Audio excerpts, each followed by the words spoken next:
Ball, Ingram, Williamson, and Favors. Good starting five for the Pelicans. Marcus Morris with Zubats, Leonard, Paul George, and Patrick Beverley. Remember, only 8 games to try and get into that final playoff spot, and now they have to go over 2 teams just to get into 9th. Patrick Beverley knocks down the three-pointer to start the scoring. Those two still not back with the team and playing. Patrick Beverley, of course, has returned. Shamet, Zubats' return as Paul George rattles into 3. But again, because he has hardly played any kind of 5-on-5, as Paul George off to a red-hot start. And he was 3rd in the voting for MVP last year. But there's still people when you talk, oh, list the elite. How about this start for Paul George? 3 for 3 from downtown. Now, I asked you that question because you led a team with no Patrick Ewing all the way to the NBA Finals. Finding a way to get a group of guys to buy in and believe it. Paul George misses. Patrick Beverley the rebound. Beverley a three-pointer. Got it. They're 6 for 6 from downtown. Sacrifices some of themselves for the betterment of others. Amen.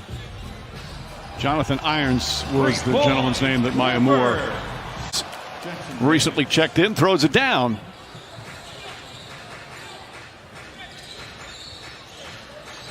Landry Shamet drills a three-pointer. Their start for the Clippers. They were down 12 early to the Lakers the other night.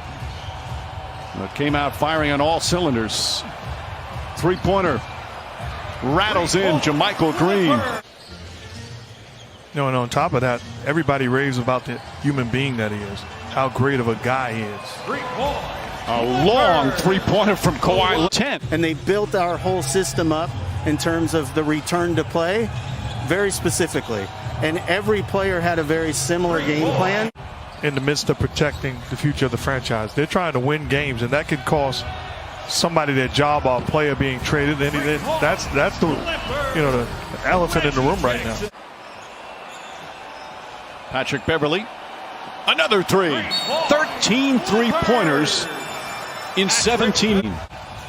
Kawhi Leonard stops. George, right corner 3, got it. Ray Allen and Kevin Garnett, he turned that into a championship. Shamet deep in the corner, that's a 3. 15 three-pointers. What do you say in the huddle after you call the timeout? You're just getting blasted.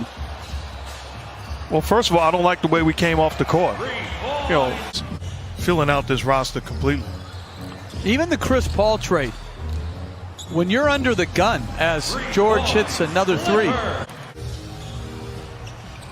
Ingram guarding George. George drills another 3. 6 for 9 from downtown. A lapse in judgment.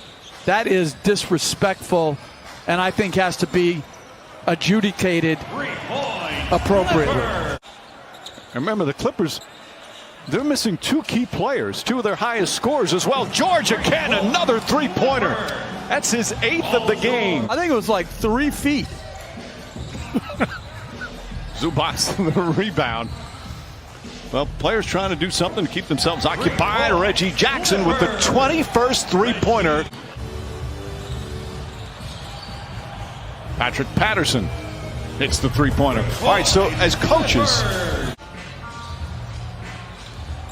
Magruder keeps his dribble alive. JaMychal Green tries a 3, and that's good. Three-pointer number 23. Well, I'm going to say this. I never liked him at home because he was too fair. Amir Coffey hits the 3. That's number 24 for the Clippers. Terrence Mann. And there's the three-pointer. They now have set the franchise record, and the players knew it because they all are up there. That's the 25th three-pointer. And this Clippers blowout comes to an end. What a performance from the LA Clippers. 25 of 47 from downtown.